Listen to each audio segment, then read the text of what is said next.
Ravi Agrawal is editor-in-chief of Foreign Policy magazine in New York. He was previously based in Delhi. He told me this is the biggest challenge Narendra Modi has ever faced. I think that's fair to say. This is a humanitarian crisis, the likes of which India hasn't seen in decades.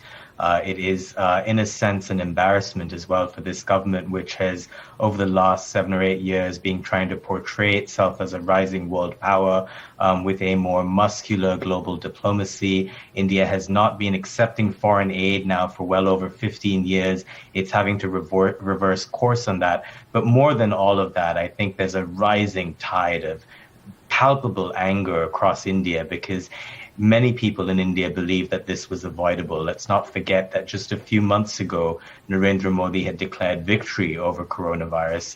Indians were beginning to go about their daily lives. Cricket matches were being played with tens of thousands of people in the audience. A giant Hindu religious festival was held with millions dipping in the Ganges. Elections were ongoing with large political rallies that Modi himself led. So given all of that, given the loosening of restrictions, given the sense of complacency that set in over the last few months, there is now a backlash, and that's a big backlash for Modi. Does that potentially make it harder to bring in stricter lockdowns, let alone think about a national lockdown, because it would be an admission of political failure?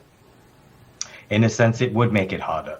But one of the things that this government is trying to do as well now is to ask states, various states and cities, to have their own versions of lockdowns that are tailored to the crises that they face themselves in. I don't think it's likely that India would go for another national lockdown, the likes of which it did about a year ago. And that's in large part because a national lockdown would then mean migrant workers would leave the cities again, go back to the villages, potentially spread the coronavirus in rural parts of India that still haven't seen a large caseload take off. So my sense is that that won't happen for a while to come. But either way, I think trust in the government is lower than it's been in years, and that would affect any government decision making. I should, however, caveat all of this by saying that Modi has long been one of the most popular elected leaders in the world, with approval ratings in the 70% range, which is, higher than leaders you see in the West.